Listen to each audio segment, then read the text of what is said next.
Hi, I'm Dave from Garbolino, and I just thought I'd have a quick chat with you about my Pellet Waggler setup. I get asked all the time, what's your Pellet Waggler setup, Dave? What rod do you use? What reel do you use? How do you set it up? Stuff like that. So, straight to the rod. Garbolino Essential Extend Match Carp Pellet Waggler rod. Now, this is the 11-foot, but it can go to a 10-foot, so it's 10 to 11 foot this, and you're thinking, 10 to 11 foot, Dave, what does that mean? Now, I'm going to show you. So, at the moment, this rod is at 10 foot. Now, it's alright today, chucking the waggler out, probably about 20 metres, firing bait in and fishing the waggler, but as the wind gets up, as it does at Lindholm Lake, we're here at Lindholm Lakes today, as the wind gets up and any other sort of places that you go where you know it's going to be windy, what you can do is to hit your distance or put a smaller waggler on and hit the distance again, because what we're trying to do is fish with the lightest waggler that we can possibly can. It used to be back in the day when you were pellet waggler fishing and you'd chuck in and it'd be all about the noise and it'd be a big bosh and you fire pellets off at top, and carp weren't really that bothered. But places like this today, Lindholm Lakes, have sort of wised up, and what you have to do is try and get away with the smallest sort of waggler that you can. Now, this is perfect, this rod, for doing that, because what you can do is this section at the bottom here, now this, you just give it a quick twist and it comes out, and then all you do is pull that out all the way up, and that is an extra foot. So what you've got there is an 11-foot rod. So if you do need to hit that extra distance, or you want to put a smaller waggler on and hit the distance to where you're feeding those pellets, so this is a great little bit of technology that where you can twist that and extend it to a foot. So 10 foot, 11 foot. I think it's fantastic that, because what I ended up doing is, like today, I've been doing a little bit of a feature for Match Fishing magazine. I've had to do that as well because the wind's got up at Lindholm Lakes on Loco. The wind's got up and I've extended it to 11 and just put a smaller waggle on and hit that distance every time. So it's fantastic for that. So that's what I'm using today, a fantastic rod. It's only semi-parabolics, this rod, so what that means is that it's got loads of backbone. It doesn't start bending until sort of halfway down its semi-parabolics.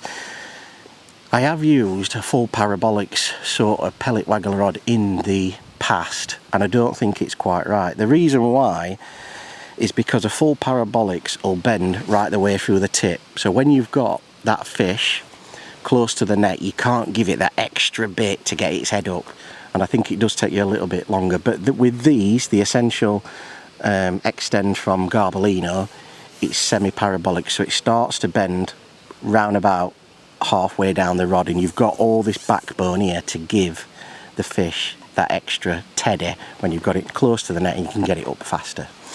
It really worked for me as that, because I've won a couple of matches on Loco just lately, done well in the pairs match as well, and I think because I've got that extra bit of power in the end of this rod, I can get them up a little bit faster than anyone else and start netting them.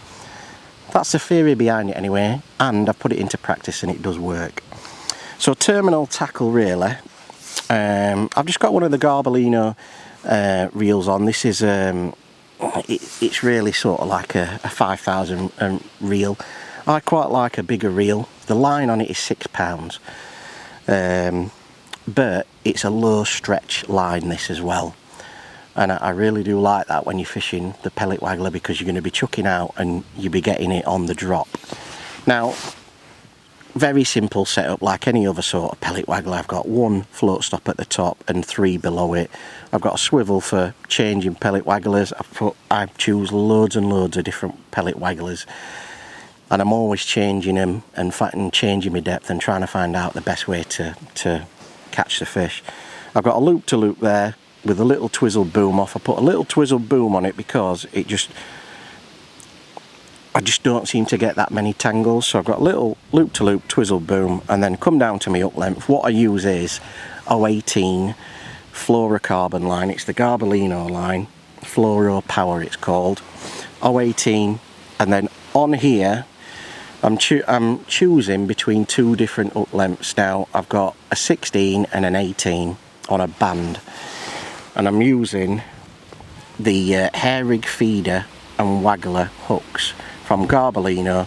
These are eyed and really sharp and nice, and the 18 and 16, so I use the 18s for a 6mm if I want to use a 6mm pellet, or I use the 16s when I'm using an 8mm pellet. I've got a wafter on there at the moment, but I'm always tinkering with this sort of section, moving it up and down, changing different wagglers.